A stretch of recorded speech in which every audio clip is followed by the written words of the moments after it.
বগুড়ায় ভারী বর্ষণ ও দুই নদীর পানি বেড়ে যাওয়ায় প্রায় ৫০০ হেক্টর জমির ফসল তলিয়ে গেছে। সবচেয়ে বেশি ক্ষতি হয়েছে নন্দীগ্রামে। এখানকার কৃষকের আমন ধান, মরিচ ও নানা সবজি পানিতে ডুবে নষ্ট হয়ে গেছে। এতে ভেঙে পড়েছে হাজারো কৃষকের স্বপ্ন। এস.এম. আবু সাইদের প্রতিবেদন, ছবি তুলেছেন মাসুদ বাবু। কয়েকদিনের মাঝারি থেকে ভারী বৃষ্টিতে বগুড়ার ভদ্রাবতী ও নাগর নদীর পানি বেড়েছে। নদীর পানি উপচে মুরাদপুর, চক্রামপুর, গুলিয়া, দমদমা, কৃষ্টপুর সহ বিভিন্ন মাঠের ফসলি জমি পানিতে তলিয়ে গেছে। বহু জমির ধান পচে গেছে, নতুন করে চারা রোপণেও অনিশ্চিত হয়ে পড়েছে। ক্ষতির মুখে সবচেয়ে বেশি পড়েছেন এনজিও থেকে ঋণ নিয়ে চাষাবাদ করা কৃষকরা। বিঘাপ্রতি ৪ থেকে ৫,০০০ টাকা খরচ করে তারা আমন চাষ করেছিলেন। হঠাৎ ঢলের পানিতে ফসল নষ্ট হয়ে নিঃস্ব হয়ে পড়েছেন চাষিরা। নতুন করে চাষ শুরু করার মতো মূলধনও নেই অনেকের কাছে। 18 বিঘা জমিতে প্রায় ৯০-১ লক্ষ টাকা খরচ। এটা আমাদের পুরোটাই নষ্ট। টাকা পয়সা শর্ট, দুইবার আলুর শুদ্ধ আবাদ করেছেন, আলু তো ধরা খাওয়াইছে, কাজে ওই জন্য আমাকে লস খুব। চাষিদের অভিযোগ, দীর্ঘদিন ধরে নাগর ও ভদ্রাবতী নদী খনন না করায় প্রতি বছর বৃষ্টির পানি জমে ফসল নষ্ট হয়। তাই দ্রুত নদী খননের দাবি তাদের।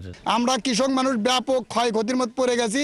আপনারা এই নদীর একটা সংস্কার করার একটা ব্যবস্থা করতে হবে।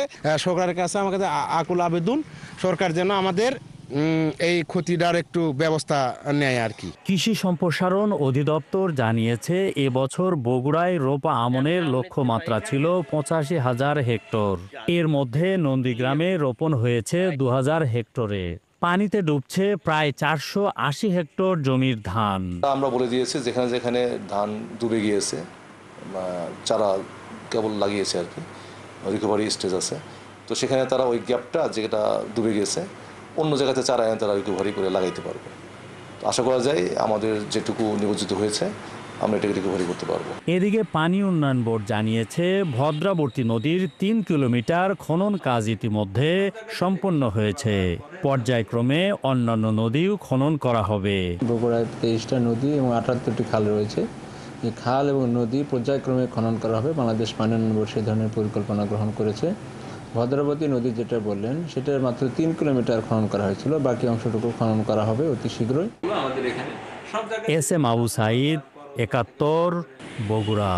দর্শক, বগুড়ার নন্দীগ্রামে বন্যার পানিতে ডুবে গেছে কৃষকের আমন ধান, মরিচ ও নানা সবজির ক্ষেত। এ নিয়ে আরও বিস্তারিত জানাতে আমাদের সাথে যুক্ত হবেন সহকর্মী এস.এম. আবু সাইদ।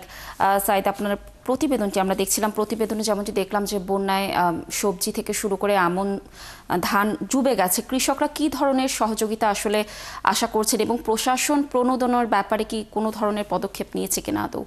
জি, ধন্যবাদ লাবণী। আপনি যেটা বলছিলেন, আমরা কিন্তু দেখানোর চেষ্টা করছি যে ঢলের পানিতে নদীর দুকুল উপচে পড়ে কিন্তু ফসলের জমিতে পানি প্রবেশ করায় কৃষকের ব্যাপক ক্ষতি হয়েছে। প্রতি বিঘা জমিতে এই ৪ থেকে ৫,০০০ টাকা যে ধান রোপণের খরচ হয়েছে, এবং অতিরিক্ত কিন্তু আবারও এই খরচটা তাদেরকে করতে হবে। আর কৃষি বিভাগের পক্ষ থেকে যেটা বলা হয়েছে যে এই পানির কারণে যে ক্ষতি হয়েছে সেই ক্ষতি নিরূপণের তারা কাজ করছেন। কত কৃষক ক্ষতিগ্রস্ত হয়েছেন এবং তাতে কি পরিমাণ ক্ষতি হয়েছে সেই বিষয়গুলো তারা হিসাব নিকাশ করছেন এবং সরকারের সিদ্ধান্ত অনুযায়ী কৃষকদের সেই বিষয়টি বিবেচনায় তারা নেবেন। আর এখানে কৃষকদের দাবি যেটা, যে প্রতি বছরই কৃষক কিন্তু এই ক্ষতির সম্মুখীন হচ্ছে, কিন্তু অধিক মূল্যে এই ধানের চারা, বীজ বা অন্যান্য সামগ্রী খরচ করে যখন ধান লাগাচ্ছে, কিন্তু তারপরে যখন সেখানে এই ক্ষতি হচ্ছে এবং সেই ক্ষতি কিন্তু পরবর্তীতে তারা পুষিয়ে দিতে পারছে না। একেবারে আপনি আমার পিছনে দেখছেন যে এই জমিগুলো কিন্তু ধান সবুজ হয়ে উঠেছিল, এরপরে এই ঢলের পানিতে নদীর দুকুল উঠছে পানি কিন্তু জমিগুলোতে প্রবেশ করার কারণে সেখানে কৃষক তার জমিগুলো একেবারে ডুবে যায়, নষ্ট হয়ে যায়। আবারও কিন্তু কৃষকের বুকে সেই ক্ষতচিহ্ন এখনো রয়ে গেছে। কৃষক চেষ্টা করছে যে নতুন করে এই জমিগুলো আবার লাগানোর জন্য, দূর দূরান্ত থেকে এই ধানের যে চারাগুলো তারা সংগ্রহ করার চেষ্টা করছেন এবং তারা আবারও ধার দেনা করে এই জমিগুলো লাগানোর তারা চেষ্টা করছেন। তারা আশায় বুক বেঁধে আছে কৃষি বিভাগ আবারও তাদের সহযোগিতা করবেন, তাহলে হয়তোবা শেষ পর্যন্ত তাদের ক্ষতি তারা পুষিয়ে নেওয়ার চেষ্টা করবেন। আসলে কৃষি বিভাগ থেকে যতটুকু সহযোগিতার প্রত্যাশা করছেন শেষ পর্যন্ত কতটুকু পাবেন সেটাও কিন্তু দেখার বিষয় রয়েছেন। কৃষকরা আমাদেরকে যতটুকু জানিয়েছেন সেটা হলো যে এই যে ধানটি লাগানো হলো, এই ধান লাগানোর কারণে এই ধান অনেক দেরিতে আসবেন এবং এই জমিতেই ধান তোলার পরে তারা আলু চাষ করে থাকেন এবং শেষ পর্যন্ত আলু লাগানোর সিজনটা কিন্তু পিছিয়ে যাবে। সব মিলেই বন্যার যে প্রভাব অর্থাৎ ঢলের পানিতে কৃষকের যে ক্ষতি, সে ক্ষতি কিন্তু আসলে শেষ পর্যন্ত পুষিয়ে নেওয়া অনেকটাই সম্ভব হবে না। লাবণী, এই ছিল বগুড়ার নন্দীগ্রামের প্রায় 500 হেক্টর জমির যে ঢলের পানিতে ক্ষতিগ্রস্ত হওয়া চাষিদের সর্বশেষ তথ্য।